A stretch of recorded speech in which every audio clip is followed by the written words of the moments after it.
Welcome to our video on measures of variation in statistics.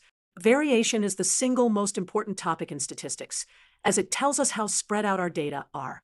In this video, we'll cover three important measures of variation: range, variance, and standard deviation. Let's start by understanding why variation is so important.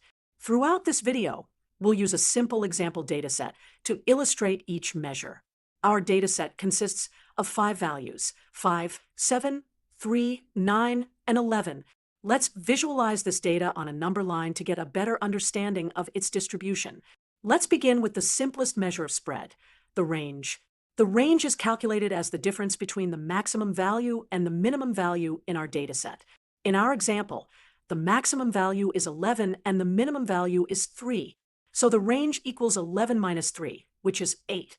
We can visualize the range as the distance between the smallest and largest values on our number line. The range gives us a quick idea of how spread out our data is, but it only uses 2 values from our dataset and ignores all the others. That's why we need more sophisticated measures of variation. Before we move on to more advanced measures of variation, we need to calculate the mean of our dataset.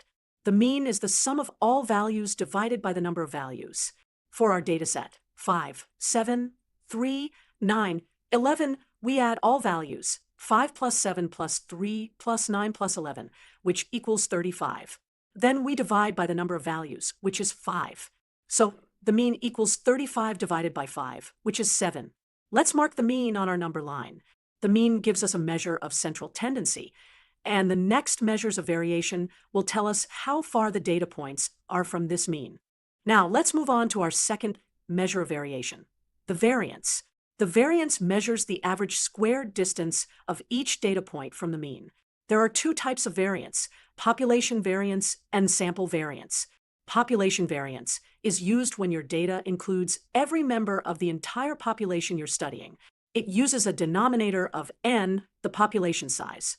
Sample variance is used when your data is just a sample from a larger population. It uses a denominator of n-1, which is known as Bessel's correction. For our example, we'll treat our data as a sample and calculate the sample variance. Let's calculate the sample variance step by step. Step 1. We've already calculated the sample mean, which is 7.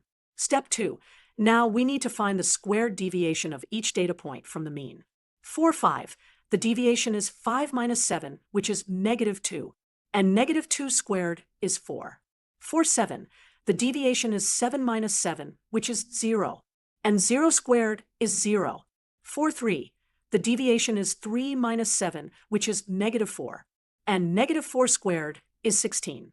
For 9, the deviation is 9 minus 7, which is 2. And 2 squared is 4. For 11, the deviation is 11 minus 7, which is 4. And 4 squared is 16. Step 3. We sum all the squared deviations. 4 plus 0 plus 16 plus 4 plus 16 equals 40. Step 4. Finally, we divide by n-1, which is 5 minus 1 or 4. So, the sample variance is 40 divided by 4, which equals 10. Now, let's move on to our third measure of variation, the standard deviation. The standard deviation is simply the square root of the variance. Why do we need the standard deviation when we already have the variance? Well, the variance is in squared units, which makes it difficult to interpret in the context of our original data. The standard deviation brings us back to the original units of measurement. For our example, the sample variance is 10, so the sample standard deviation is the square root of 10, which is approximately 3.16. The standard deviation of 3.16 tells us that, on average, each data point in our sample is about 3.16 units away from the mean. This gives us a better sense of the typical deviation in our original units. Let's summarize what we've learned about measures of variation. For our example dataset, 5, 7, 3, 9, 11, the range is 8, which tells us the total spread from the smallest to the largest value. The sample variance is 10, which measures the average squared deviation from the mean. The sample standard deviation is approximately 3.16, which gives us the average deviation in our original units. Each measure has its strengths and weaknesses. The range is simple, but can be heavily influenced by outliers. The variance gives a more robust measure, but is in squared units.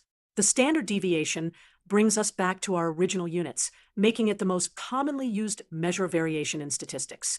These measures of variation are crucial in statistics for understanding the spread of data, identifying outliers, comparing different data sets, and making statistical inferences about populations from samples. Variation is indeed the single most important concept in statistics. Without understanding how data varies, we can't make meaningful statistical inferences. The three measures we've covered, range, variance, and standard deviation, each give us valuable insight into how spread out our data is. Thank you for watching this video on measures of variation. I hope you now have a better understanding of these fundamental statistical concepts.